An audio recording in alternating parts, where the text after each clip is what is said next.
So here's a little fun story. Back in the Blockbuster era, whenever we'd go and we'd find movies to watch, whatever, I would always see the cover of this movie sitting there. Yeah, that poster is the cover of the original DVD. And I was always just scared of it as a kid. I was like, I never want to watch that. The title, that image, ugh. And then I finally grew up, I finally watched it, and I'll say it, the poster is a little creepier than the movie itself. Here's Johnny! My mom always said life was like a box of chocolates. Expecto Patronum!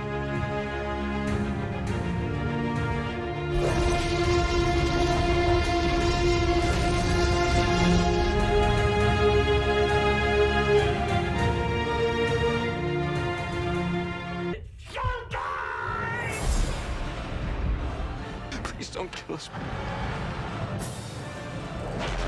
From director Rob Zombie comes a journey into hell. This can't be real, this can't be real, this can't be real. Released in 2003, directed by Rob Zombie, his first feature film. This movie's really interesting. So this movie was actually a Halloween Horror Nights for Universal. They hired Rob Zombie and they said, hey, make this. And then he was like, this is actually a cool idea. Let's make it into a movie. They filmed the movie, they made it, and then Universal said, no, that's too much. We don't want it. And so this was filmed in like 2000 or 1999 and wasn't released till 2003 by Miramax. And here we are. Now Universal shows off House of Thousand Corpses as a Halloween Horror Nights. That is so funny, and Rob Zombie loves that story apparently. And so with this movie, like I said, I've always known about it. I've seen it once, but it was on regular TV. So this was the first time I fully watched it on Blu-ray, and let me just say, this movie is something. This is something. And Rob Zombie, his entire filmography, besides The Munsters, is really the same kind of movie. You're gonna get harsh, R-rated, maybe even NC-17 kind of dialogue. You're gonna get probably the same type of actors. You're gonna get Sheri Moon Zombie in there somehow. And with this movie, I think he really has a really nice production. He has the ideas, and they're shown on screen.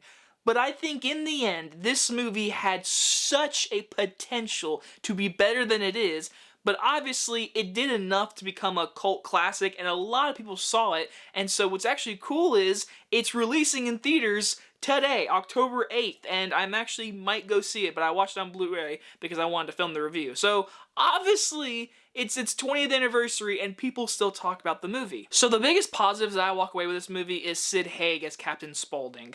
I think his look and everything he does in his performance is actually iconic. I think out of everything in this movie, like with Dr. Satan and all that kind of stuff, him alone, Sid Haig, rest in peace, this role is iconic, and he makes the movie better. And what's funny is, he's only in the beginning, the middle, and the end. Like, he's not really in this movie a whole lot, like in the other Firefly movies.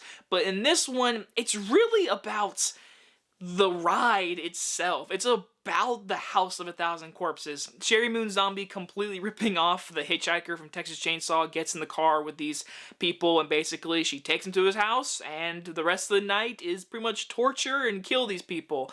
And the thing is, with all of these scenes that we see that are like filmed in like Super 8 kind of camera with really crappy quality, it's like the Nouveau scenes, I think it's what it is.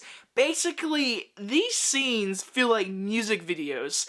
And Rob Zombie, obviously known for music and filming great and weird music videos, he takes that style and puts it in this movie. And what he does with colors, the production design, makeup, those decision makings are really good.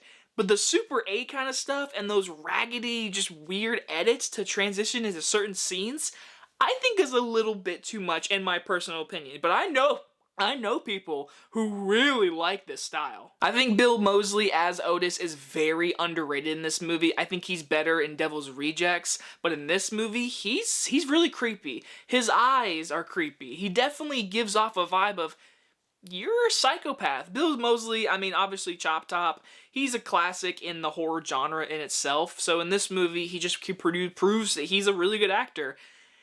Okay, let's just say it. Sheri Moon Zombie, okay.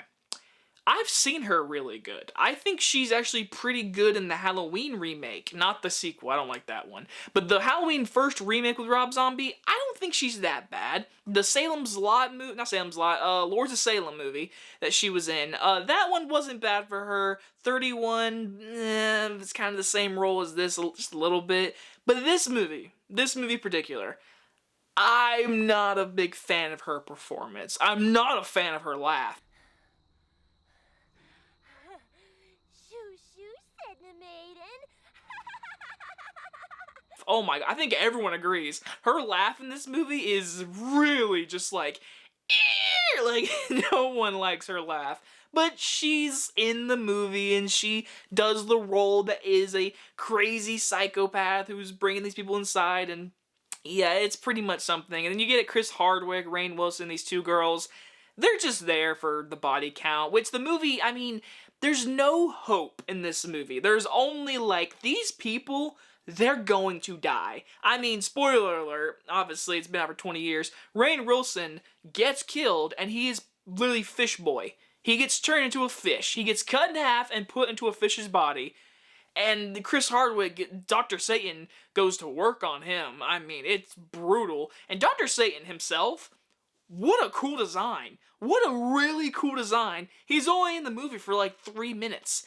Really sad, but it looks really cool. Hell, when they get put into the underground House of 1,000 Corpses, that entire section is like a thrill haunted house ride. It's really cool, and like, that's what I'm saying. This movie does so much. And for an hour and a half, there's so much in this movie that I just don't feel like it's a cohesive story. I think Devil's Rejects is 10 times better. I'll even say Devil's Reject is a really good movie for what it is. This one feels like it has so much play around that it never cohesively tells you how evil these people are. It's the colors, it's the spectacle, it's just the ride itself and killing these people. It never, to me, the story's never strong enough, and these characters, I mean, no one in this movie, there's not a single drop of character development in this movie at all. But hey, its 20th anniversary is this year. It's really cool. It's a fun movie. It's definitely different, and I think Rob Zombie had a lot of potential with this movie, but hey, I still like the movie. I'm gonna give House of 1,000 Corpses a B-. And like I said, I know there is a ton of fans who love this movie. In my personal opinion, Devil's Rejects is like 10 times better.